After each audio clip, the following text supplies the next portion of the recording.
नमूनिया जिस जानवर को हो चुका है, उसे आपने कोई भी चीज पिलानी नहीं है।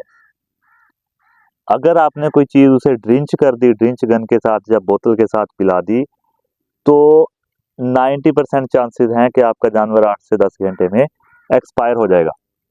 हमने नमूनिया ना हो ये बात डिस्कस कर ली है। उसके बाद एहतियाती तदाबीर हमने डिस्कस कर ली हैं। उसके बाद रीजंस वो जिस वजह से नमूनिया आता है वो डिस्कस कर लिए हैं। फिर हम डिस्कस कर चुके हैं इसकी अलामतें कि नमूनिया आ चुका है तो हमें कैसे पता चलेगा कि ये नमूनिया है। अब हम चलते हैं जी इसके ट्रीटमेंट की तरफ। प्लोरोनमोनिया बेसिकली ये फेफड़ों की बीमारी है। फेफड़ों का इन्फेक्शन शुरू होता है और उसमें ये प्लोरोनमोनिया का अटैक हो जाता है। इससे जानवर ज्यादा मरते हैं, मोर्टेलिटी ज्यादा आती है इससे, क्योंकि जानवरों को सांस लेने में मसला होता है। अपने जानवरों को ताज़ा पानी प्रोवाइड करें। आपने अभी पानी रखा है, आधा घंटा पानी उनके आगे पड़ा रहने दें, उसके बाद उठा लें। जगह जहाँ पर जानवर रह रहे हैं नमी का तनासुब ज्यादा ना हो, नमी वहां पे ज्यादा ना हो, हवा का क्रॉस हो, वेंटिलेशन अच्छी हो। अस्सलाम वालेकुम, welcome to our YouTube channel happy goat and dairy farm. जिस तरह हम पिछली अपनी वीडियोस में कहते हैं कि जी हम सर्दियों वाले सेशन स्टार्ट करेंगे, तो हम सर्दियों वाले सेशंस बाकायदा स्टार्ट कर चुके हैं और अब हमारे तकरीबन टोटल वीडियोस आ रही हैं सर्दियों वाले सेशंस पे। आज हम सर्दियों की एक नई बीमारी लेके आए हैं। बीमारी काफ़ी सीरियस है और इस बीमारी में मोर्टेलिटी रेट्स बहुत ज़्यादा बढ़ जाते हैं। तो आज की बीमारी है नमूनिया।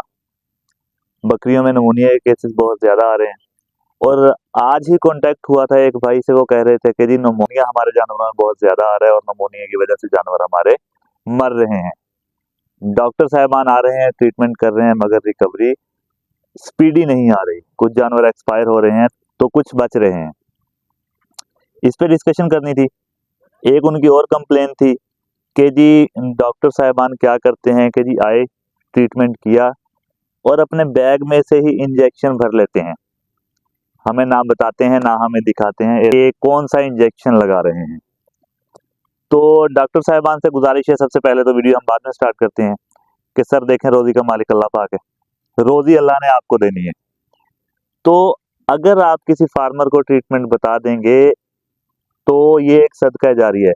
और यहाँ पर मैं ये बात भी क्लियर कर दूं कि सभी डॉक्टर्स एक जैसे नहीं हैं। मैं पर्सनली बहुत सारे डॉक्टर्स को ऐसों को जानता हूँ जो कहते हैं कि यार हमसे पूछो। वो फार्मर्स के पास जाते हैं, वो ट्रीटमेंट करते हैं, वो टोटल डिटेल बताते हैं कि नेक्स्ट टाइम अगर आपके पास ये बीमारी आती है तो आपने ये इंजेक्शंस लगा लेने हैं, हमें बुलाने की जरूरत नहीं है। उनको भी रोजी मिल रही है। तो इस चीज को मत सोचेंगे यार इस फार्मर को अगर मैंने आज इंजेक्शंस बता दिए तो कल ये मुझे नहीं बुलाएगा। वो नहीं बुलाएगा, कोई और फार्मर आपको बुला लेगा। आपकी जो फिक्स्ड सैलरी है गवर्नमेंट की तरफ से वो भी आपको मिल रही है परमानेंटली।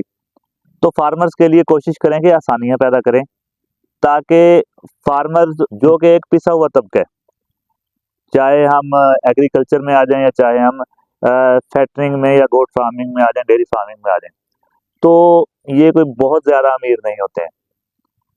अगर आपसे कोई बंदा ट्रीटमेंट पूछता है तो ट्रीटमेंट आप उसको बता दिया करें। अब हम आ जाते हैं जी नमूनिया पे।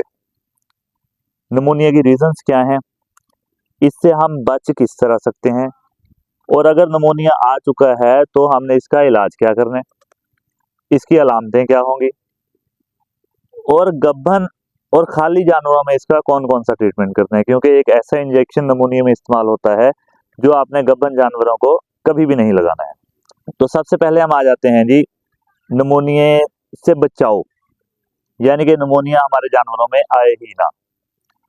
इसके लिए होती है जी वैक्सीनेशन, जो कि हमने करवानी होती है और हम प्रीवियस वीडियोस में बता चुके हैं। जब हमने पीपीआर करवाई थी तभी हम बता चुके थे कि इसके बाद जो नेक्स्ट आपने नवंबर में वैक्सीनेशन करवानी है वो करवानी है सीसीपीपी की।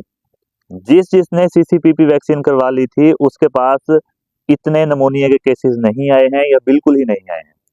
सीसीपीपी शॉर्ट फॉर्म है जी कंटेजियस कैप्राइन प्लोरोनमोनिया। तो इसको हम शॉर्ट फॉर्म में इस वैक्सीन को प्लोरोनमोनिया या सीसीपीपी ही कह देते हैं। तो प्लोरोनमोनिया की वैक्सीन आप लाजमी करवा लिया करें हर साल। कोई बहुत ज्यादा महंगी नहीं पड़ती है। टोटल जानवरों की आपके पास अगर 40-50 जानवर हैं तो उतने की वैक्सीन हो जाती है। अगर अल्लाह ना करे आपके पास एक केस भी प्लोरोनमोनिया का आ गया, उतने का ट्रीटमेंट होता है। कोई बहुत ज्यादा एक्सपेंसिव वैक्सीन नहीं होती। अब वैक्सीन नहीं करवाई है, इससे बचाव हम किस तरह करें? बचाव में आपने एहतियातें करनी होती हैं जी। सेफ्टी प्रिकॉशंस क्या है मैं वो आपको बताता हूँ। सेफ्टी प्रिकॉशंस में आपने सबसे पहले क्या करना होता है जी, अपने जानवरों को ताज़ा पानी प्रोवाइड करें। आपने अभी पानी रखा है, आधा घंटा पानी उनके आगे पड़ा रहने दें, उसके बाद उठा लें। दोबारा 2 से 3 घंटे बाद दोबारा ताज़ा पानी उनको पीने के लिए दें और पानी वाले बर्तन रोज़ाना धोएं, क्योंकि ये बीमारी की मुख्तलिफ रीजंस हो सकती हैं, वो हम आगे चल के डिस्कस करेंगे। इसलिए हमने कोई भी ऐसी नेग्लिजेंसी नहीं करनी है जिसकी वजह से हमारे जानवरों में ये बीमारी आ सके। पानी ताज़ा देना है। उसके बाद हमारे जो केज हमने बनाए हुए हैं, जो बाड़े बनाए हुए हैं जहाँ पे हमारे जानवर रात को रहते हैं, उनका एनवायरनमेंट बड़ा मैटर करता है। उसमें सबसे पहले आपने देखना है जी नमी ना हो, जानवरों के नीचे खुश्क जगह हो और वेंटिलेशन का सेटअप। ये हम काफी वीडियोस में कह चुके हैं कि जी वेंटिलेशन यानी कि हवा का, ऑक्सीजन का आने जाने का, हवा का निजाम, हवा का क्रॉस, ये प्रॉपर होना चाहिए। जगह जहां पर जानवर रह रहे हैं नमी का तनासुब ज्यादा ना हो, नमी वहां पे ज्यादा ना हो, हवा का क्रॉस हो, वेंटिलेशन अच्छी हो। और तीसरी चीज जो हम करते हैं, जानवरों में आग जलाते हैं। आग जलानी चाहिए बिल्कुल, मगर आग से धुआं ना हो। गीली लकड़ी है आपने जानवरों में नहीं जलानी है। अगर धुआं हो रहा है थोड़ा बहुत तो वो वेंटिलेशन का सेटअप आपका ऐसा होना चाहिए कि धुआं साथ के साथ बाहर जाता रहे, जानवरों को सांस लेने में दुश्वारी ना हो। ये आपने कर लेनी है एहतियातें। अब हम आ जाते हैं रीजंस पे कि कौन सी ऐसी वजूहात हैं, कौन से हमसे ऐसे मिसहैप्स होते हैं या कौन सी हमसे ऐसी गलतियां होती हैं जिनकी वजह से हमारे जानवरों में नमूनिया के केसेस आना स्टार्ट हो जाते हैं। तो नमूनिया आने की वजूहात, नमूनिया मौसमी असरात की वजह से भी आ सकता है, जैसा मैं आपको बता चुका हूँ कि सर्दी है और जहाँ पर जानवर रह रहे हैं वहां पर नमी ज्यादा हो, गीली जगहों पर जानवर रह रहे हो, मौसमी असरात।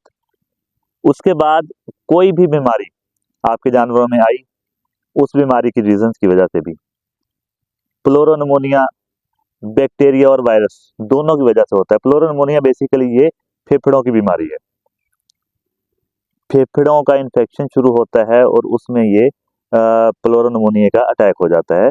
फेफड़ों के मसाइल, ये टोटल बीमारी फेफड़ों पे ही बेस करती है जानवर के, और यही वजह है कि इससे जानवर ज्यादा मरते हैं, मोर्टेलिटी ज्यादा आती है इससे, क्योंकि जानवरों को सांस लेने में मसला होता है। ये बीमारी लंग्स पैरासाइट्स जो होते हैं उनकी वजह से भी हो सकती है। उसके लिए आपने क्या करना है, जब आपने सीसीपीपी करवाई थी तभी आपने लंग्स पैरासाइट्स किल करने के लिए डिवर्मर देना है। वो डिवर्मर जिसमें ये सलाहियत हो कि वो लंग्स पैरासाइट्स को किल कर सके। डिवर्मिंग आपने सीसीपीपी के साथ ही कर देनी है अपने जानवरों की, तो आपके जानवर लंग्स पैरासाइट से महफूज रह सकेंगे। ये हैं वजूहात जानवरों में नमूनिया आने की। अब हम आगे चलते हैं। नमूनिया अल्लाह ना करे आपके जानवरों में आ चुका है, तो नमूनिया अब हमने अलामात से कैसे पहचानना है, हमें कैसे पता चलेगा कि ये नमूनिया है। अब हमने इसका ट्रीटमेंट करना है। नमूनिया की अलामात क्या होंगी? नमूनिया में सबसे पहले आपका जानवर सुस्त हो जाएगा, जानवर आपका ढीला होकर ठहरना शुरू कर देगा, जानवर के नाक और मुंह से पानी आना शुरू हो जाएगा। याद रखिएगा, इसको आपने पीपीआर नहीं समझ लेना है। सीसीपीपी टोटली एक अलग बीमारी है, ऐसा ना हो कि आप पीपीआर का ट्रीटमेंट करते रहें। जानवर को सांस लेने में दुश्वारी महसूस होगी। सांस जब जानवर आपका लेगा, सांस के साथ आवाज आएगी, या आप देखेंगे, महसूस होगा आपको कि जानवर सांस लेते हुए तकलीफ महसूस कर रहा है। इसके साथ साथ जानवर की आंखों से पानी आना शुरू हो जाएगा और जानवर को टेम्परेचर 105 से 107 यानी कि हाई टेम्परेचर हो जाएगा, बुखार बहुत ज्यादा हो जाएगा। ये अलामतें हैं जी प्लोरोनमोनिया की, हम सिंपल फॉर्म में कह देते हैं कि ये अलामतें हैं नमूनिया की। यहां तक बात हो चुकी, हमने नमूनिया ना हो ये बात डिस्कस कर ली है। उसके बाद एहतियाती तदाबीर हमने डिस्कस कर ली हैं। उसके बाद रीजंस वो जिस वजह से निमोनिया आता है वो डिस्कस कर लिए। फिर हम डिस्कस कर चुके हैं इसकी अलामतें कि निमोनिया आ चुका है तो हमें कैसे पता चलेगा कि ये निमोनिया है। अब हम चलते हैं जी इसके ट्रीटमेंट की तरफ। पहले मैं आपको बता देता हूँ उन जानवरों का ट्रीटमेंट जो आपके पास बकरे हैं, फैटनिंग के, या आपके ब्रीडर्स हैं, या आपकी वो बकरी हैं जो दूध दे रही हैं। उसके बाद मैं आपको बता दूंगा उन जानवरों का ट्रीटमेंट जो आपके पास गब्बन जानवर हैं। इसके साथ साथ ये बात याद रखिएगा कि निमोनिया का अटैक मोस्टली आता है छोटे बच्चे जो 1.5 माह तक हैं उनमें, और उसके बाद 6 माह तक के जानवरों में। उनसे बड़े जानवरों में ये केस एज कंपेयर टू छोटे बच्चों के कम आते हैं, क्योंकि 1.5 माह के बच्चे इम्यून सिस्टम इतना तगड़ा नहीं होता है कि वो डिफेंड कर सकें, उनकी बॉडी इतना रेजिस्ट नहीं कर सकती है निमोनिया के खिलाफ। उसके बाद 6 माह तक ये केसेस ज़्यादा आते हैं, बड़े जानवरों में कम आते हैं। तो सबसे पहले हम ये डिस्कस कर लेते हैं ट्रीटमेंट। इंजेक्शंस में आपको दिखा देता हूँ, लगाने किस तरह हैं वो भी बता देता हूँ जी। तो इसमें सबसे पहले हमें ज़रूरत होती है जी एंटीबायोटिक की, कि हम एंटीबायोटिक में क्या लगाएं। तो एंटीबायोटिक में आप यूज़ कर सकते हैं जी इमॉक्सीजेंट। इमॉक्सीजेंट आपने इस्तेमाल कर लेना है। इमॉक्सीजेंट में है जी एमॉक्सिसिलिन 15% है और जेंटामाइसिन 4% है। अगर आपको एमॉक्सीजेंट नहीं मिलता है तो आप एमॉक्सिसिलिन फैमिली का कोई भी एंटीबायोटिक इस्तेमाल कर सकते हैं, मगर अब मैं बताऊंगा आपको इससे भी अच्छा एंटीबायोटिक जो कि निमोनिया में ज़्यादा असर करता है जी, वो है जी टैलोपिन। आपने टैलोपिन के साथ ट्रीटमेंट करना है। टैलोपिन महंगा है, इसलिए मैंने आपको एमॉक्सीजेंट उसका अल्टरनेट जो है वो भी आपको पहले दिखा दिया है, मगर ट्राई आपने ये करनी है क्योंकि जानवर कीमती ही होते हैं। टैलोपिन के साथ ट्रीटमेंट करना है। टैलोपिन लगाएंगे और उसके साथ आप लगा देंगे डेक्सामेथासोन। डेक्सामेथासोन आपने लाजमी इस्तेमाल करना है। टैलोपिन, डेक्सामेथासोन, थर्ड वन डिक्लोरान, ये 3 इंजेक्शन। अब आपने डोज कितनी कितनी लगानी है, 2 दिन के ऊपर इंजेक्शन के मेंशन होती है। आपने अगर छोटा जानवर है तो उसको 2 से 3 ml तक लगा लेना है, बड़ी बकरी है तो उसको 5 से 8 ml तक भी आप टैलोपिन लगा सकते हैं। डेक्सामेथासोन आपने 3 से 5 ml तक लगाना है। ये इंजेक्शन दोनों आपने लगाने हैं 24 घंटे में एक दफा। और डिक्लोरान आप लगाएंगे सुबह और शाम एक एक अम्प्यूल, ताकि जानवर का बुखार कम से कम हो। ये आपने तकरीबन 5 दिन तक ये इंजेक्शंस लगाने हैं तीनों, डेक्सामेथासोन, टैलोपिन और डिक्लोरान, और इंशाल्लाह जानवर आपके रिकवर हो जाएंगे। अब मैं आपको बता देता हूँ गब्बन जानवर, और एंड में मैं आपको इसका देसी नुस्खा भी बता देता हूँ कि अगर आप इंजेक्शंस भी लगा रहे हैं और साथ में कोई देसी नुस्खा इस्तेमाल करना चाहें तो उसमें आप क्या कर सकते हैं। याद रखिएगा गब्बन जानवरों में कभी भी डेक्सामेथासोन नहीं लगाना है आपने। डेक्सामेथासोन आपका गब्बन जानवर, चाहे आपका 1 माह का प्रेग्नेंट है, चाहे आपका 4 माह का प्रेग्नेंट है, आपने डेक्सामेथासोन नहीं लगाना। आप डेक्सामेथासोन लगा रहे हैं तो 90 to 95% चांसेस हो जाते हैं एबॉर्शन के, जानवर आपका बच्चा फेंक देगा। इसलिए कभी भी गब्बन जानवर को डेक्सामेथासोन, खा आप खुद ट्रीटमेंट कर रहे हैं, खा कोई डॉक्टर साहब कर रहे हैं, डेक्सामेथासोन गब्बन जानवर को नहीं लगाने देना। तो गब्बन जानवर का हम किस तरह ट्रीटमेंट करेंगे जी। गब्बन जानवर को आप टैलोपिन लगाएंगे 5 से 8 ml, डिक्लोरान सुबह शाम लगाएंगे जिस तरह मैं पहले आपको बता चुका हूं, और साथ में आप गब्बन जानवर को दे देंगे मल्टीविटामिन।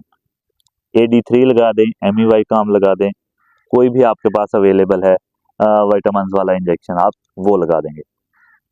सेम प्रोटोकॉल फॉलो करना है इसका भी, इन इंजेक्शंस का भी। 24 घंटे में एक दफा ये लगाने हैं एमीवाइकाम और टैलोपिन। सुबह शाम आपने डिक्लोरान लगाना है एज पर बॉडी वेट। अगर 1 अम्प्यूल लगता है तो 1 लगाएंगे, 2 लगते हैं तो सुबह शाम आप इसके 2 अम्प्यूल लगाएंगे। ये हो चुका जी ट्रीटमेंट। अब हम आ जाते हैं कि अगर हम कोई देसी नुस्खा इस्तेमाल करना चाहते हैं इसके साथ, वो क्या दें। सबसे पहले आप एक बात हमेशा याद रखिएगा, निमोनिया जिस जानवर को हो चुका है उसे आपने कोई भी चीज पिलानी नहीं है। अगर आपने कोई चीज़ उसे ड्रिंच कर दी, ड्रिंच गन के साथ या बोतल के साथ पिला दी, तो 90% चांसेस हैं कि आपका जानवर 8 से 10 घंटे में एक्सपायर हो जाएगा, क्योंकि फेफड़े उसके पहले ही सत्यानाश हो चुका है, उनका बीमारी कर चुकी है। आप ड्रिंच कर रहे हैं, जैसे ही उसे पिला रहे हैं, कोई भी ज़रा भी चीज़ उसके फेफड़ों में चली गई, तो जानवर के लिए वो मौत का बायस बन सकती है।